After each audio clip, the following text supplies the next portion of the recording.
Evening, everyone, and welcome to Strait Science. Strait Science is a evening science presentation series put on by UAF, University of Alaska Fairbanks Northwest Campus, and UAF Alaska Sea Grant. And UAF Northwest Campus and Alaska Sea Grant, we are public servants for the Bering Strait region. And we serve the Bering Strait region, which is the homeland and waters of the Inupiaq, Yupik, and St. Lawrence Island Yupik peoples. And tonight, it is a real privilege to bring an opportunity for us to learn more about more heroes in the Bering Strait region. We may be having all kinds of change and difficulties upon us here in the region, but there is one thing we are not short of, and that is heroes. And that's because of the caliber of the people out here in the Bering Strait region. So tonight we have Verdi Bowen. He is the director of the Alaska State Office of Veterans Affairs.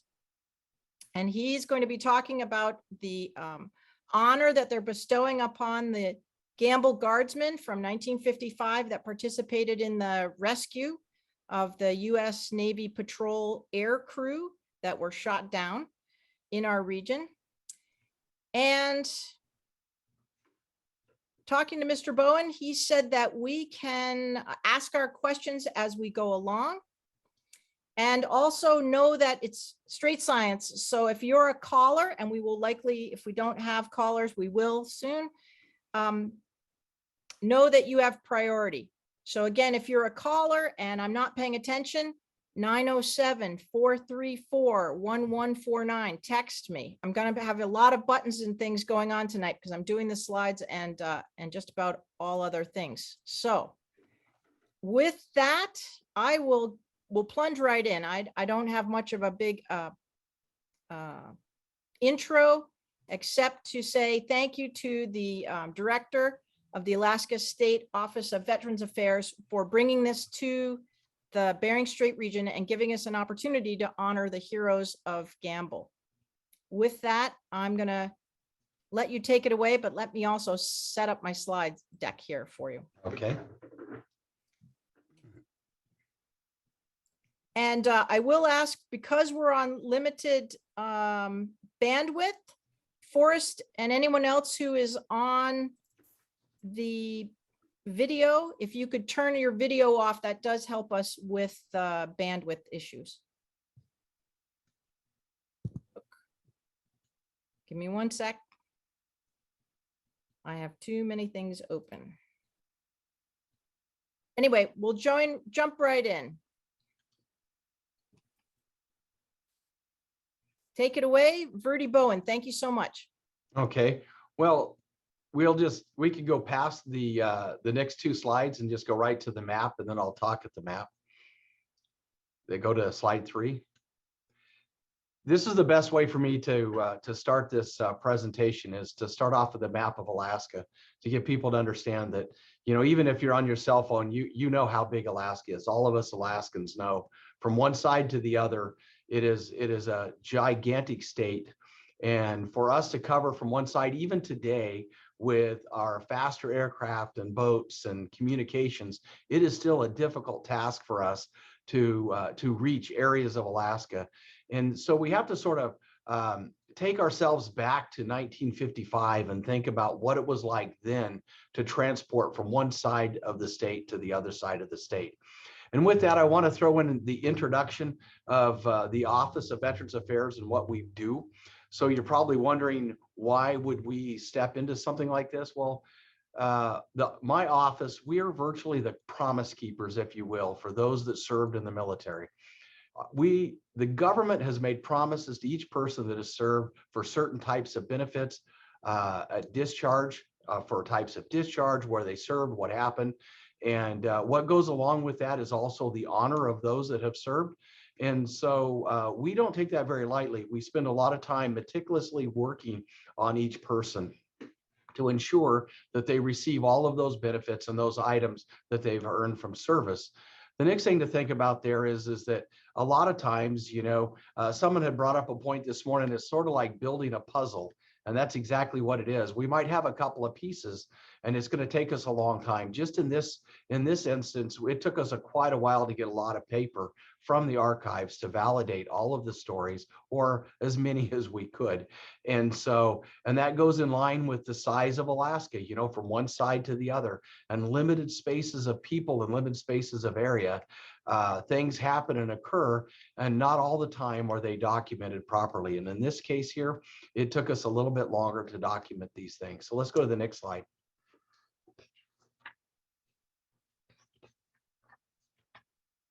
You know, a lot of people, even myself, didn't know that the U.S. Navy had forces in Kodiak, Alaska, and they did. You know, like I say, every time we think of Kodiak, we think of the Coast Guard.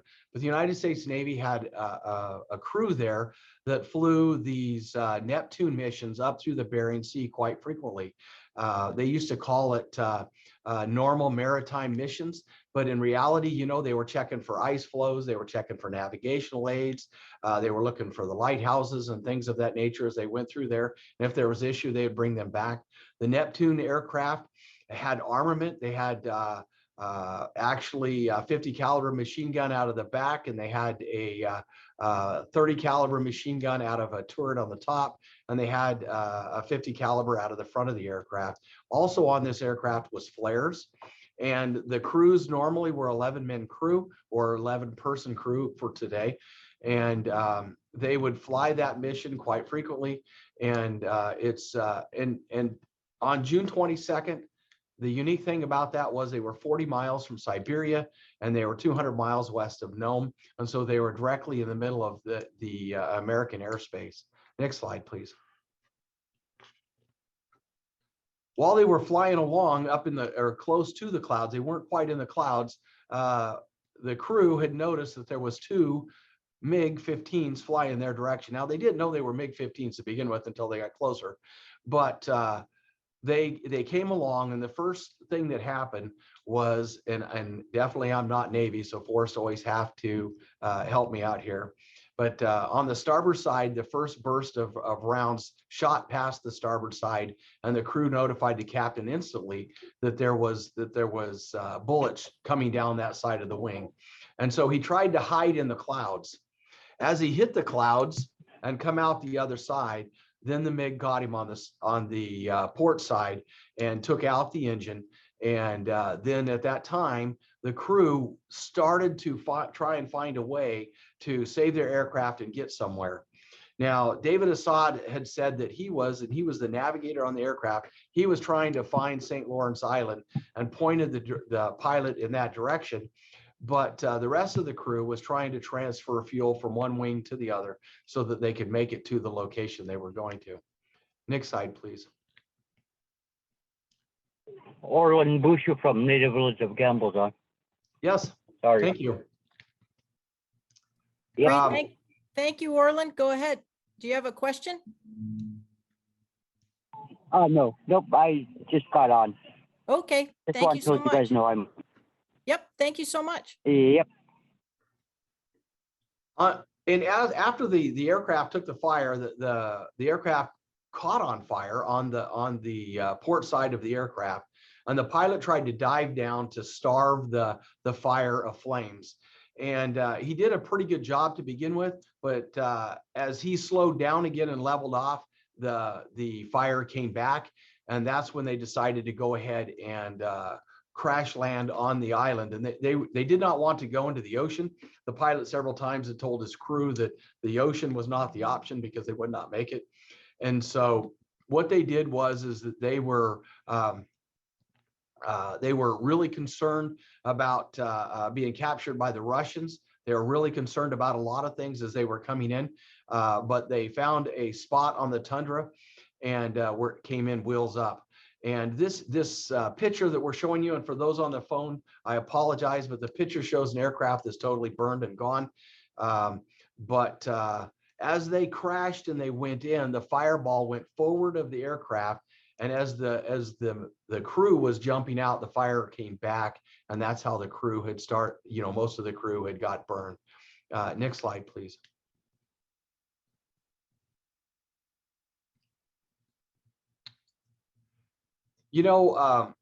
the Russian MiGs continued to circle around above the aircraft to begin with. And I wonder sometimes if the MiGs didn't quite understand that they were over St. Lawrence Island themselves, but I'm not sure.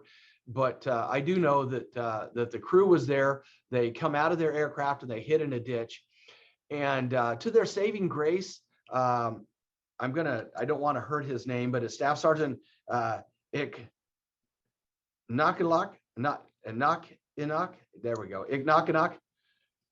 He had 4 men in a skin boat and they were seal hunting not far from the accident. It still took him 40 minutes to get to the accident site, but they were the first crew to get to the site and help the crew. The problem that he ran into was that he was so overwhelmed with what he saw that and they definitely did not have the gear or the equipment that they needed. And so Mr. Dave Trantham, who was the commander at Little Diomede, had told me that he went back. He tried to go back and get more help out at Gambell. But as he left, he ran into more boats that were coming his direction. So let's go to the next slide. This picture is one that I wish all at home could see this, and this would give you an example. These men, this is several days after the accident, and they still look really, really bad. They're fairly much charred. And I can't even begin to imagine what those first 4 men saw when they got to the accident scene. And Staff Sergeant Ik Nakanak left to get help, and then he returned with the rest of the boats. And when they got there, the rest of the boats, they showed up. They had the public health nurse, and her name was Grace Crossan. And I can't even begin to imagine what the public health nurse was thinking when she saw that these men, what they looked like. Their clothes were burned, their bodies were burned, and then you had those that were shot and had shrapnel wounds. And so they loaded them into the boats. And from the time the first crew hit the ground until the time they got back to Gambell was sometime well over probably about an hour. Some incidences says an hour, some says an hour more.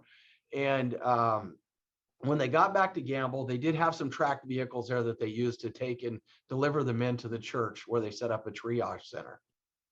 Next slide, please. This is the crew. I call this a sterile picture. And for those, again, I'll apologize to those on the phone. It shows the men smiling and happy, and the burns don't look like they were as bad as they were in the hospital. I don't know how long away that was. Yeah, I see. Yes, the MiGs were still circling around. When the first 4 men hit, the MiGs were sticking around. When the rest of the boat showed up, they took off. And so the MiGs were there for just a little while. They didn't shoot and run. I believe that they followed the plane in, and that was that piece came to me by the way. Again, Master Sergeant Dave Trantham had said that the MiGs had followed the plane to the ground. So recorded copy of the presentation and others. Yes, you can get someone asked for a recorded copy, and that's for you. Yeah, this is Gay. Yeah, thanks, Sue. We have all of the recorded presentations on the UAF Northwest Campus website. There's a Strait Science webpage, and you bet this will be up there as soon as we can get it posted. Thank you. And I want to thank Gay, and I believe that Gay was the one that did this one of the plaque pictures here. And so and I see that these are great references to review this thing. Can I get the next slide, please? This is David Assard, and he was the navigator on the aircraft, and he was a wealth of information as well. And if we could click on that video at this time, please. Right, just give me a second to load it up.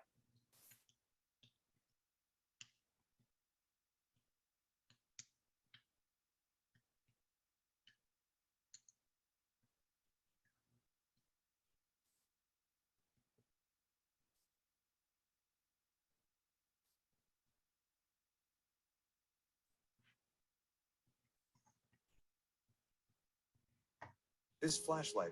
My name is David Assard. I was a crew member aboard a P2V back in 1955. One of the guys in the after station, Don Sonic, got on the intercom and he said, "Pilot, this is after station. We've got aircraft out to port and starboard." He said, "They're shooting at us, they're shooting at us." And sure enough, they were. They did extensive damage to the aircraft. But mechanically, what they did that was quite bad was they shot out the port engine, lit it on fire.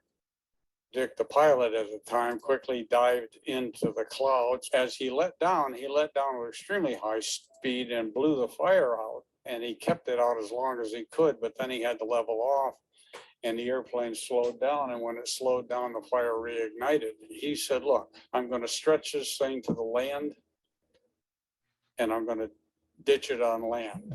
So he asked me, the navigator, "Give me a heading."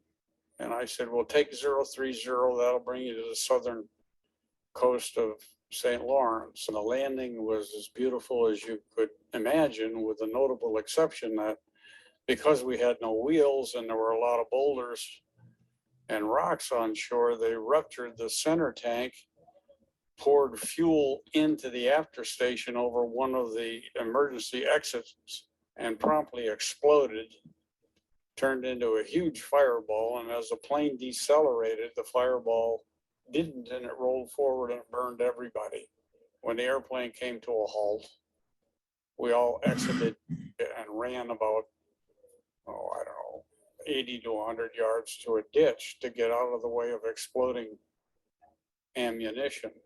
About 40 minutes later, I guess, we saw these boats coming at us, and it turns out these were Eskimos from Gambell, and they picked us up and they administered first aid to the best of their ability, and then drove us about 10 miles back in the boats to the village, where they took care of us. And then they had a couple of young kids crank up a generator that powered a transmitter, and they transmitted to Elmendorf Air Force Base in Anchorage that they had us and the crew was all alive but wounded. And then the Air Force made arrangements to pick us up, which they did a couple of days later.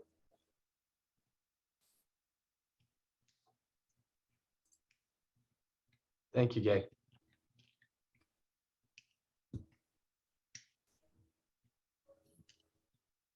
Could we go to the next slide, please?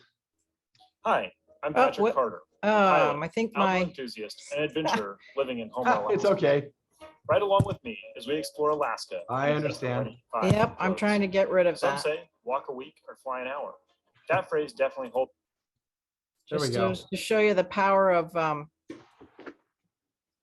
it all. All right, so back to you. Okay. Let me go back here.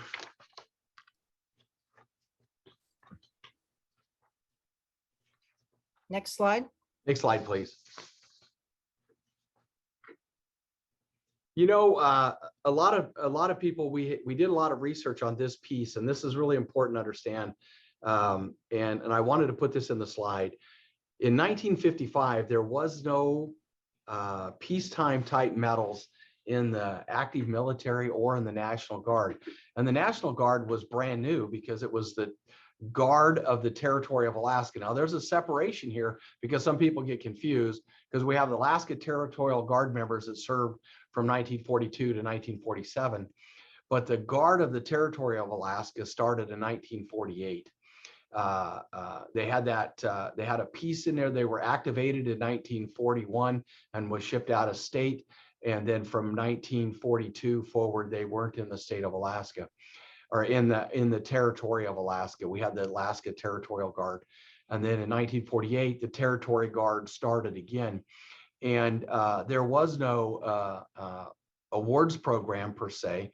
And the biggest award that they could provide to these men at that time was the Navy provided them, or the General James Collins.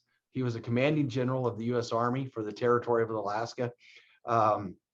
provided each man on this team a letter of commendation. And for that time, that was appropriate for 1955. And in reality, that was the only thing that he really had in his, in his awards branch to provide. And next slide, please. And then on the 21st of November, 1955, Master Sergeant Walunga and Staff Sergeant Nakinak, and I apologize again if I messed his name up. They were awarded honorary naval aviator designations, and that was done in Washington, D.C. And the great thing about this award is that it provided each one of them wings of gold that they could wear on their uniform. So virtually the Navy would review them or look at them as naval aviators. And the rest of the men were provided letters of appreciation by then Rear Admiral Craig. And the Master Sergeant Walunga brought those letters back to the men and presented them to them when they returned from Washington, D.C. Next slide, please.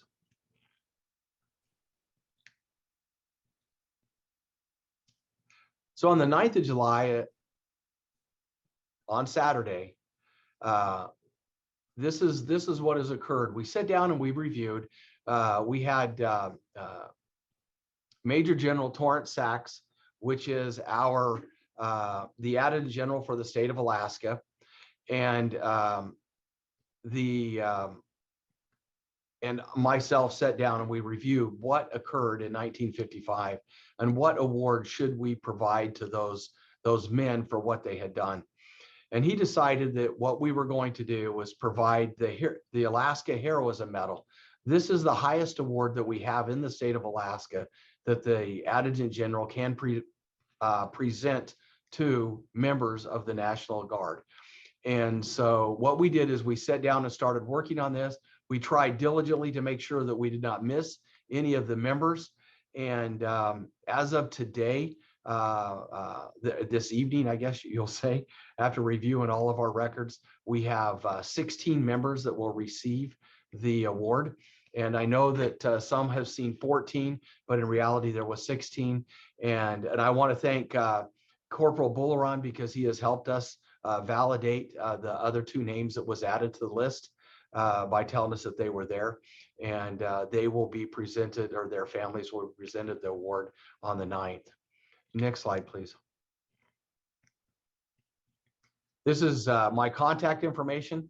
And for those that are on the phone, my contact information, my email address is Verdi. It's VERDIE .Bowen, BOWEN @alaska.gov. The telephone number for my office is 907-334-0874. My deputy, Forrest Powell, which is on the call as well, his email address is Forrest, FORREST .Powell, POWELL @alaska.gov. And his number is the same as mine. And we're going to open this up for questions. Let's see what time it is. So that's, I'm going to have my deputy speak now about our outreach that's coming next, and then I will follow up with National Guard, some National Guard stuff. Go ahead, Forrest. Thank you, Verdi. I'm Forrest Powell. I'm the Deputy Director of Alaska State Office of Veterans Affairs. We'll be teaming with the U.S. Department of Veterans Affairs Rural Outreach in Nome at the Aurora Inn Hotel and Aurora Inn, and we'll have a conference room available for veterans to come visit us between 6 p.m. and 8 p.m. Tomorrow, Friday, and also on Saturday. Same time, 6 p.m. to 8 p.m. What are we there for? We're to help you with any paperwork that you need help with or assistance with as far as increasing a disability, or you want to apply for your VA healthcare card. We'll have a team there that will take your photograph, get your information, and then we will, of course, it'll be vetted through the VA system, and we'll send you your card in the mail, so you'll have that. That VA healthcare card is very, very important to have once you pick up a disability You can use it on any military installation worldwide, as far as go to the commissary exchange, use our MWR facilities. So this card is very, very coveted. It's very important. You earned it. It's time you come out and visit with us. Again, we'll be there tomorrow, Friday, and Saturday at the Aurora Inn, 6 p.m. to 8 p.m. The team is already going to be, the federal team is going to be in Gambell, and they'll be doing an outreach there also. And they will be assisted by the TVR out there, Miss Sarah Campbell, and she'll be assisting them. So if you want, for those who are in Gambell, if you need us to find out where they are, get a hold of Sarah Campbell and she will let you know where they are, or Mary Ungok, she's also involved. So appreciate the opportunity and look forward to seeing you there. All right. Well, before the questions, there is a thing in the chat where people are asking, for those on the phone, we want to make sure we get a roll call of all the heroes that were involved in the rescue. And I can, I don't know, Vera Metcalf, do you have a list? I have a list I can read off here, although it's incomplete, and perhaps Mr. Bowen can add the 2 names at the end that were just added in. Shall I give a list off? Or would you like to do that, Veterans Affairs? You got the current list? Okay, that's good list. Okay. Or actually, Riva Bulawan, are you on the phone? Yes. Maybe. I'm in the Zoom. Oh, you're in the Zoom, even better. Would you like to read off the names? I sure can. Okay. Do you have a list, or would you like me to put it back up on the screen? Put it back up on the screen. Okay. Give me a Thank you. second because I got to jump around.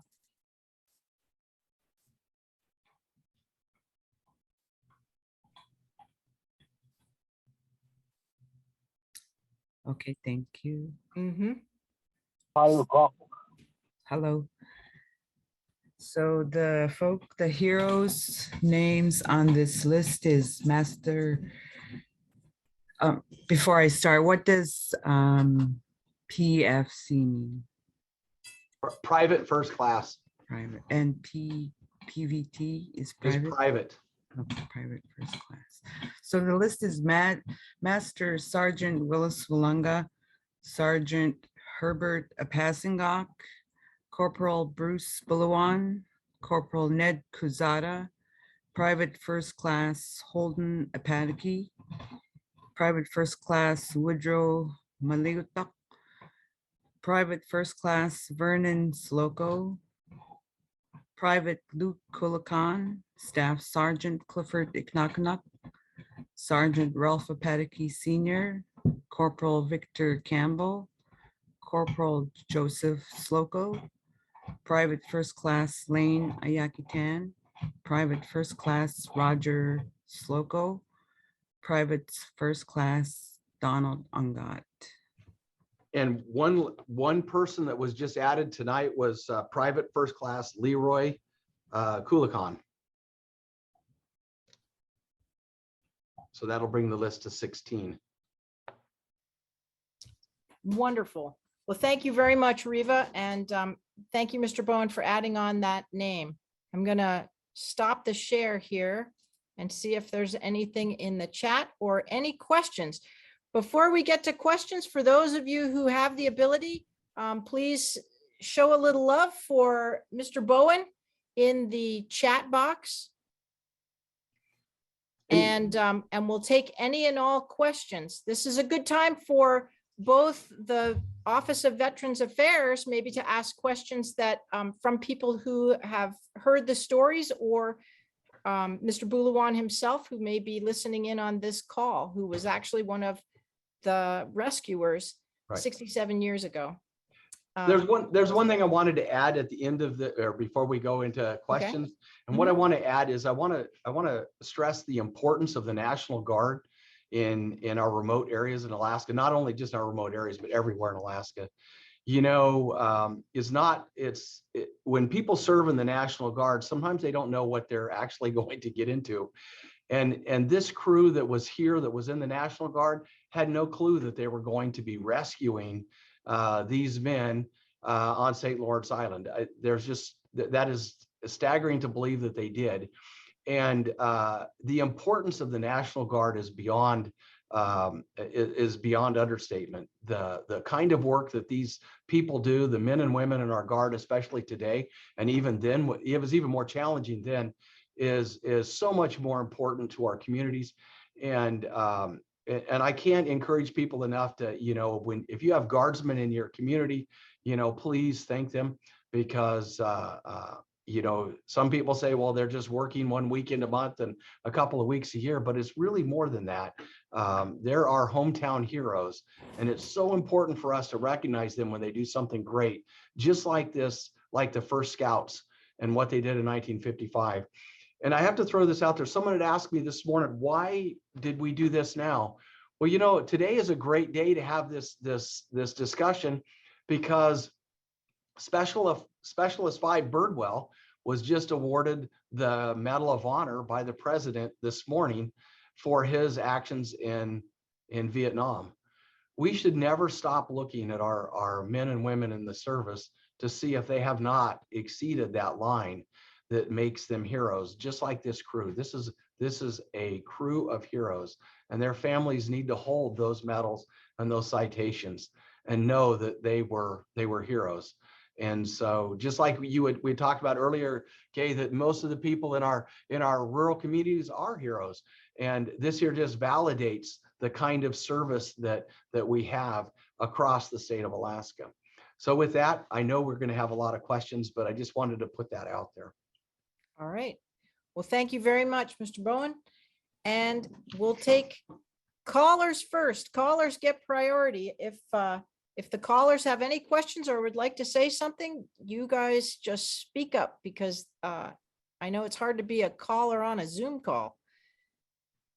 Any questions for the National Guard or information to add?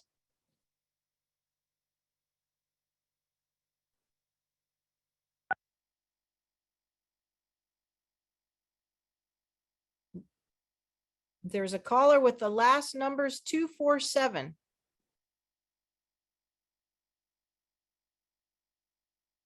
Do you have a question?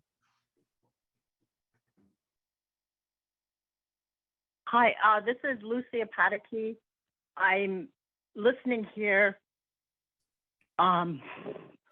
Really grateful and thankful for this presentation, and really touched emotionally by our heroes from Gambell, and to hear of what happened and their names read off.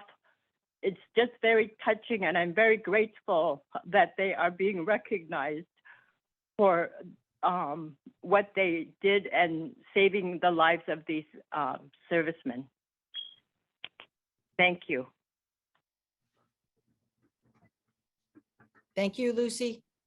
I'm glad you were able to join in. This is Cheryl. This is from June Gambell. I'm Malonga. also very, oh, go ahead, June. I just want to add to what that was said about how the plane crashed and how they were attacked and how we responded from Gambell. I was 7 years old, and I remember the sound and the plane going over Gambell. It was thundering to us. You know, we never hear that kind of sound back then, and like it's right there on very close to your head. And shortly after that, I saw smoke, and I forget, you know how you come, you remember things, and then your memory disappears, and then you reappear. You remember something again, and I remember I was holding my mother's hand and we were walking towards the beach where the boats were coming in, and they were carrying these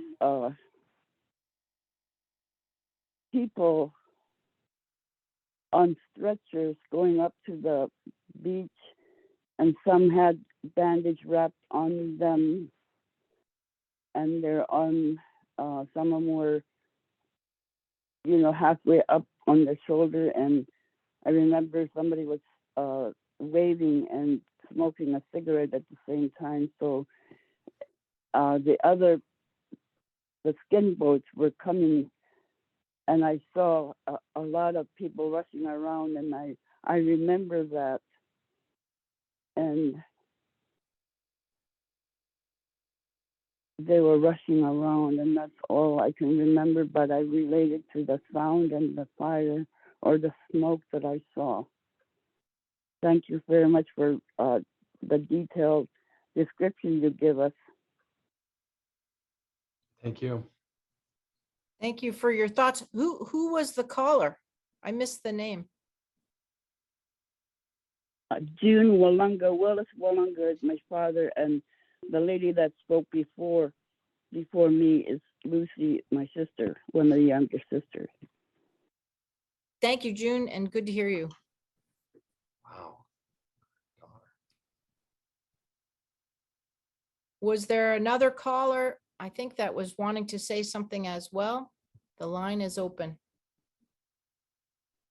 Yeah, this is Cheryl. I would also like to thank everybody for gathering all this information and honoring our heroes out here. We were greatly appreciated. Thank you. Thank you, Cheryl.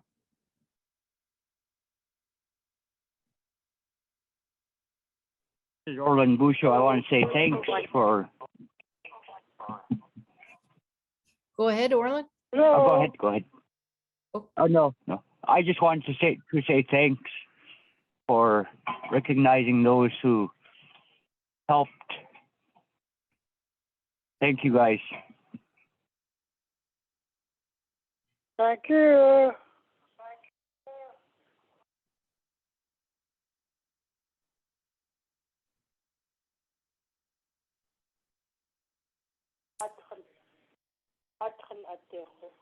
Yeah, this is Bruce.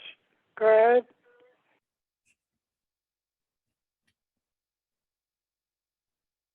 Is this Bruce?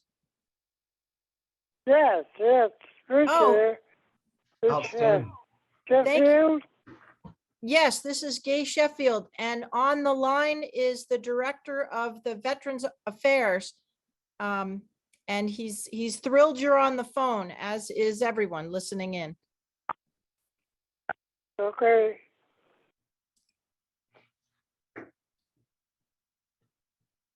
Thank you for everything you've done. Bruce here. Go ahead. Yeah, somebody's supposed to be on now. Yes. Go ahead, this is Bruce. I think this is for you, Mr. Bowen. Corporal Bullawan, what can I do for you? And I will see you on Saturday. Oh, okay. All right, that'll be fine. Thank you, Mr. Boulawan, for your service and for all you did for this event. We're all happy that you're being honored along with all the other heroes of the Gambell Rescue. Thank you. I'm glad you're taking care of these events. Thank you very much. Thank you. Thank you. Thank you. Thank you. Okay, I'll be here Saturday. Awesome. I hope all of Gambell's at the high school as well. Okay. All right.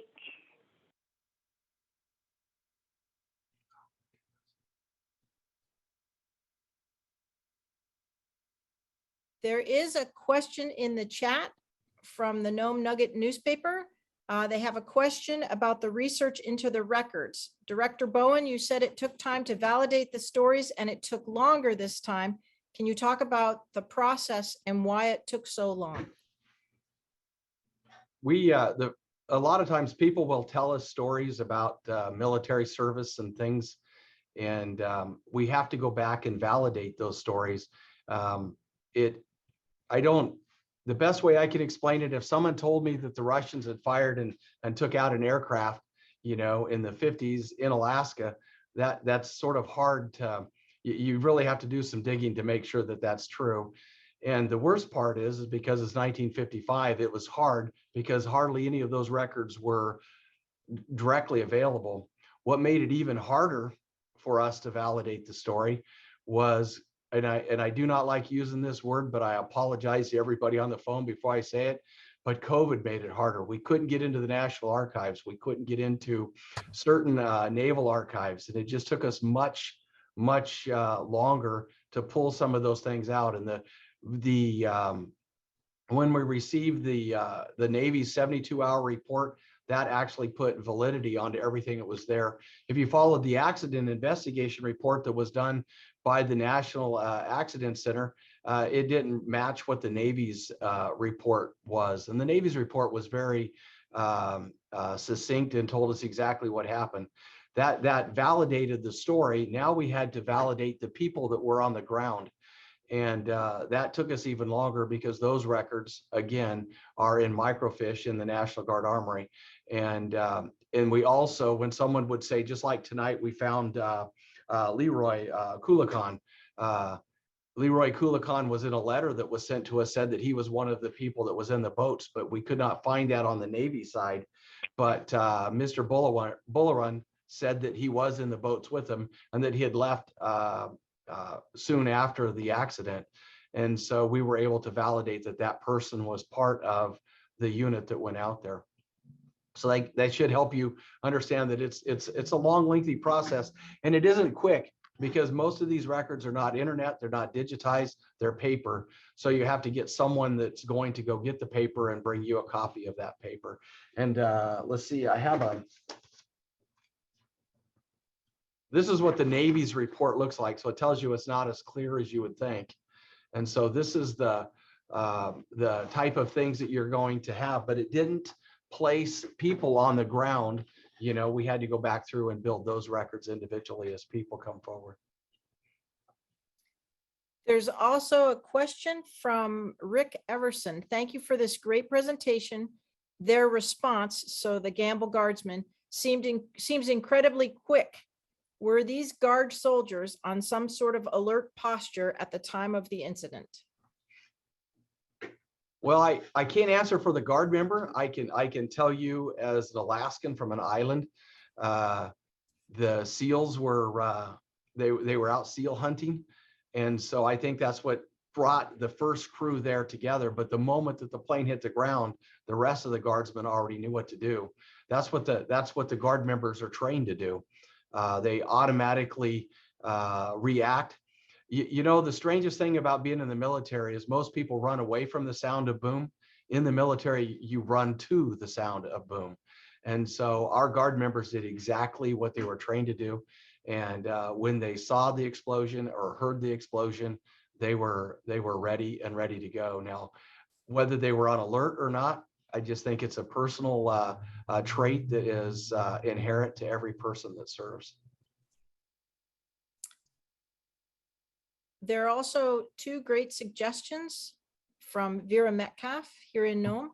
And one is if it's possible to add the Yupik names at some point to your list, that might be very nice for the families and for the records. Yes, we would have to get those names from the families. And I would be more than proud to add those names to make it appropriate.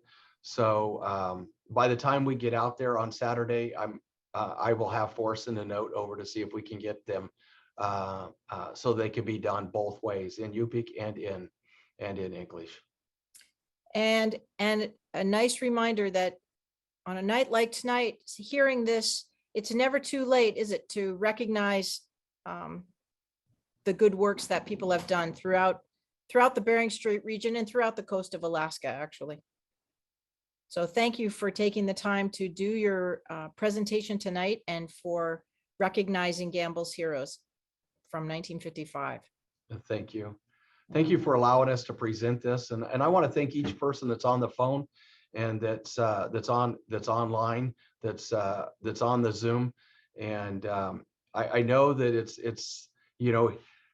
it's late in the evening, and and some of you guys have probably missed dinner, but I want to thank you for being here. And it's so important that we recognize those heroes that we have in Alaska. And it's more so important that our children know who these heroes are too, as well. So you have a question from Dean Stockwell. Go ahead, Dean. First of all, I'd like to thank you for bringing this story to light. I really respect what these people have done and sacrificed. And being a Vietnam era vet, I know the sacrifices that many of our veterans have made. I hope you're reaching out to the Anchorage Daily News, the Nome Nugget, and getting this story out to the entire state. Many of the people that I have met in the communities of Alaska, one of the common connections I have with them is they are veterans of various wars that we have had throughout the years. And it's a common ground, a common touchstone for me when I talk to them. So thank you for doing that. I know there's a big rally this Saturday in Anchorage, and I hope you're reaching out to at least Senator Murkowski's office, letting her know you're doing this and getting some more publicity so the people in Alaska can respect their citizens. So thank you very much. thank you. And we did do an article for K2UU that aired last night and this morning. And so the story is getting out. We're trying to get it out as far as we possibly can. Belinda O'Neill is online with us. She's our public affairs officer, and she has just done a wonderful job. Her and the whole public affairs office of the National Guard has come together and tried to get this story out in every place they possibly can. And I think that they have done an outstanding job. It's important for the whole state to know the heroes that we have within our state, because sometimes it's easy to forget, and we just don't want anybody to forget. We want them to know that they're living here with us. And Dean, this is Gay Sheffield, and the comment back from the reporter from Nome Nugget is read today's paper, Dean, and I will get you in touch with a copy of today's paper. They preempted this and were very kind in also advertising tonight's event. And they're also going to cover the award ceremony, I believe, and there'll be a follow-up story as well. So the Nome Nugget and the Bering Strait region are on top of it, Dean.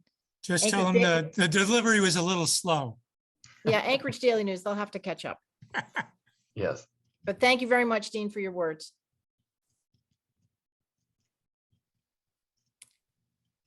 All right, any other callers? We're so glad if you're calling in that you were able to make it and stay on the line this long.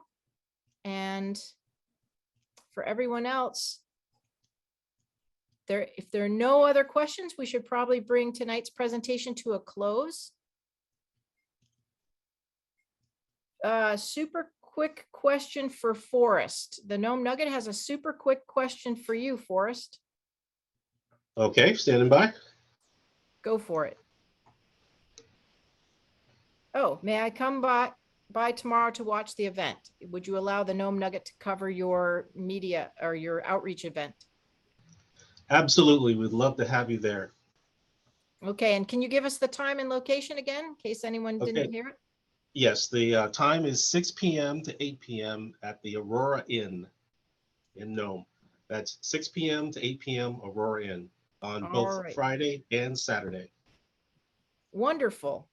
And another question in the chat is, will Saturday's ceremony at Gambell, I'm assuming. Will that one be recorded and shared? Yes, Belinda O'Neill will have a videographer there, taking pieces of video for that. And we haven't discussed how we're going to put that out, but I do know that she's already way ahead of me, and she already knows how she's going to develop that and present that to everyone. Well, if you're lucky on the way in, you might be able to see the wreckage of the plane itself still there. Wow. So, all right. Dave, this is Lucy. Yes. Would you Lucy. be able to email a copy of the presentation or the slideshows to the You cut out, Lucy. Email them to the tribal office here in Gambell? already done. And I also sent it to your email as well. Oh, good. Okay. I Thank you think so it's the much. Gambell Appreciate it. the Gambell TO email address, but also to your personal Okay. address as well. Already done. Thank you. You bet. And Riva, is it on YouTube? Yes, it was not right now, but it will be. Tonight's presentation will be on YouTube, and that will be at the UAF Northwest Campus Strait Science page, and I'll just email you when it's up and let you know. It's going to take a while. I'm not smart enough to make it a YouTube, but there's a student who is very good at this, and it probably takes him about a week, and we'll see if he's back from vacation, and we'll have it up as soon as we can. And Belinda O'Neill, she put up there that yes, she will have that on YouTube as well. So the National Guard piece that's going to be done on Saturday will be up on YouTube. Saturday or tonight? This is Mike Apathy. Okay, well, I have you on now so everyone can hear you. You're on speakerphone and you are on the presentation if you'd like to be. It's Michael Apathy from Gambell. Okay. I want Birdie, when he comes to Gambell, to bring the slideshows. The old people out here would be very happy, and everybody will be happy to look at those slideshows you just mentioned. That's a great idea. And Mr. Bowen, can you bring the slides we just saw and perhaps do a presentation Yes. like you just did? Yes, I can. We can do this. Wonderful. Yeah, So, I was 4 years old. I remember very well these boat crews were very fast, and at a high state of readiness, they just took off to down their craft, and with their M1 military rifles. These were Eskimo scouts from the Eskimo Scout Battalion. Yep. And these were the best shots in the world, and were ready to fight off the MiG-29s. Yep. And sacrifice their lives. Yeah, these skin boats were the ones that real heroes, the boat crews. And they reached the down their craft in no time at all. I got this little story from my uncle Ralph Apathy. thank you for sharing. Thank you. Yeah. Okay. Yeah. Bring those slideshows to Gambell. Thank you, Bertie.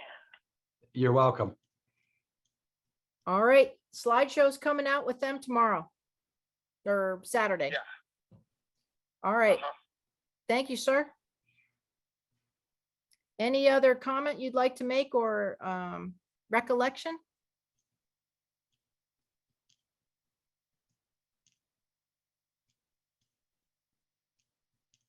Okay, yeah, Yeah, these people were real heroes. There was more than one boat. The first boat, the one I really wanted honored. The first boat, and there was second boat. I don't know. I was only a little boy, but the first boat I know was what about 8 people or 10 people.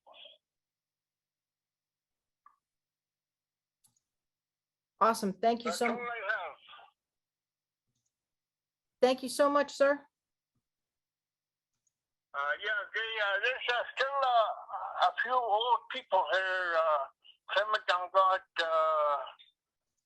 some other old Jerome Paddocky. They remember very well that day, June 22, 1955. Well, hopefully that the people from the US Navy, which is Forrest, who's on this call, and also Mr. Verdi Bowen, will be able to get recollections or testimony if those men want to set the record or fill out the record. It sounds like they had trouble in the archive end of things to try to get all the details of the incident back in 1955 from the archives, the military archives. So I think it'd be wonderful if they wanted to fill in the gaps and tell the rest of the story to the people that are going out to honor Gambell. Yep. Yeah. So that, and Mr. Bowen, can you just reiterate when and where the ceremony is at Gambell? The ceremony will be at 2:15 on Saturday at the high school. And we will fly in and perform the ceremony. We'll be there. I think the plane's on the ground for 4 hours, I believe. So we'll be there more than long enough to meet with people and to provide whatever's needed. But the biggest thing is to honor those that served.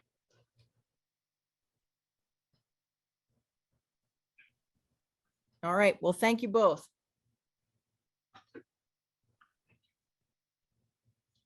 Thank you, Michael. Anything else?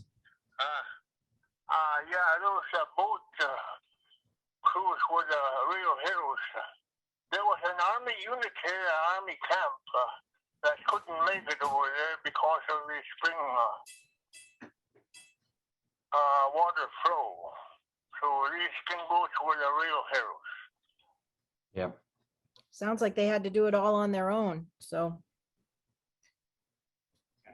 yep.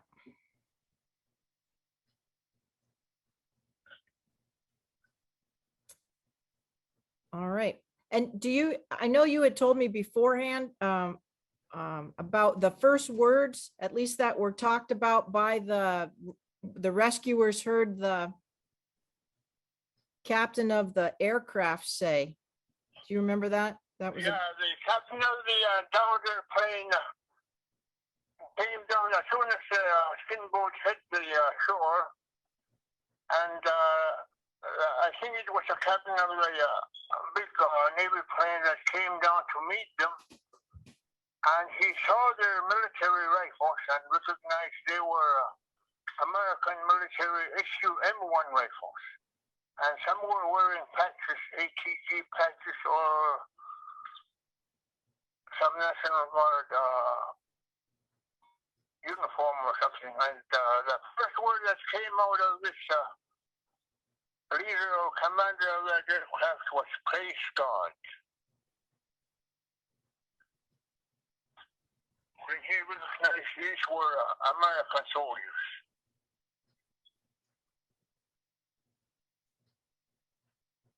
I'm sure they meant that too. It would be very, very frightening all around what they'd been through. And then to think they might be captured must have been really terribly scary. So yes, thank God they were Gambell Guard. Yeah, I think some of them were really burned up.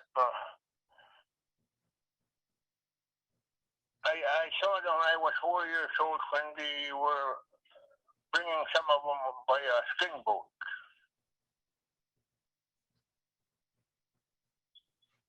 Thank you so much for your recollection. Yeah. That's all I have.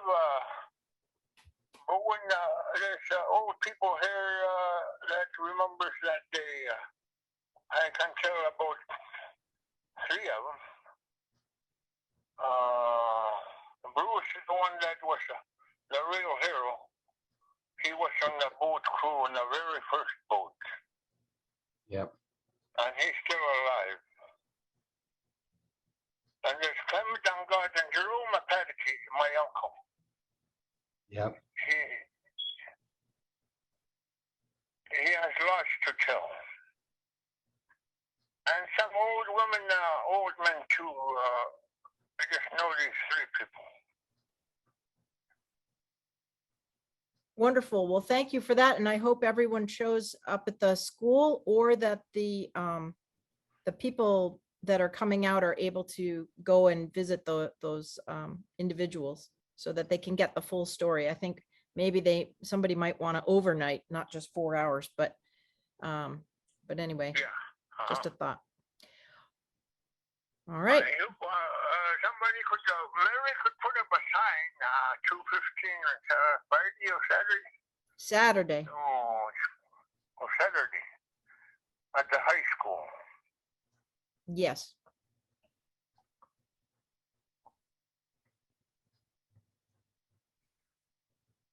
All right. Well, lots of people know about it already. Wonderful. Wonderful. And I hope everyone shows. That would be really nice.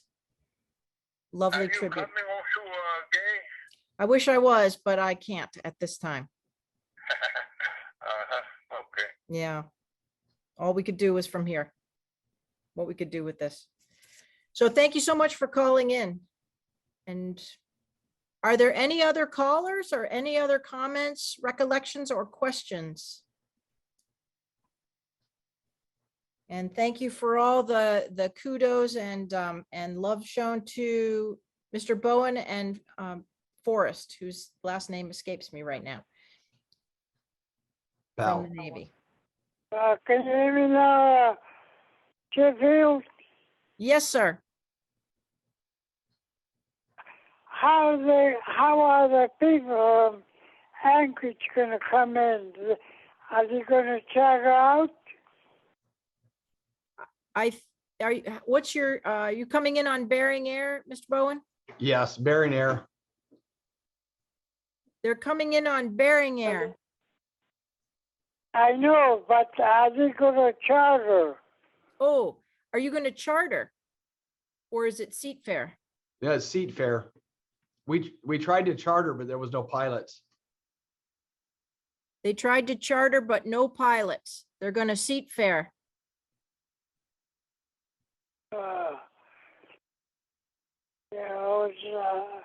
If you can tell the pilot to fly over the plane, they can see it.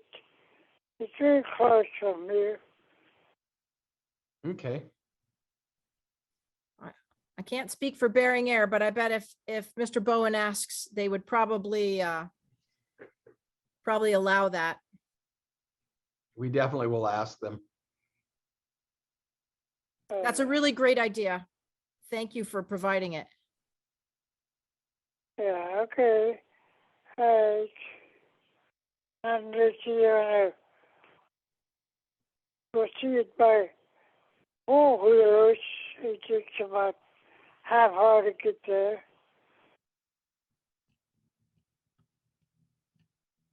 That's a great idea too.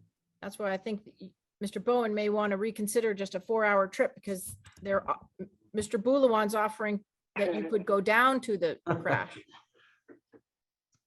Yeah, we would love to. I think that the hotel is taken. There's a lot of people coming in for this event.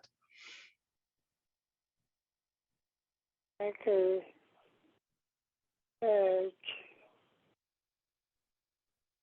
Well, that's all I have, Sheffield, and everyone else. Any more questions? Any questions?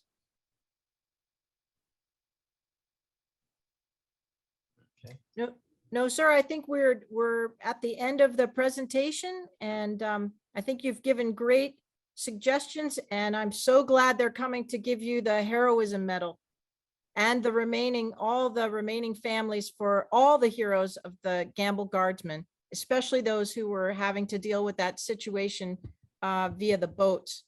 Yeah. All right.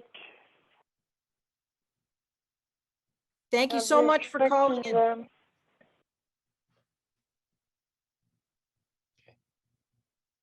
Yeah. Okay.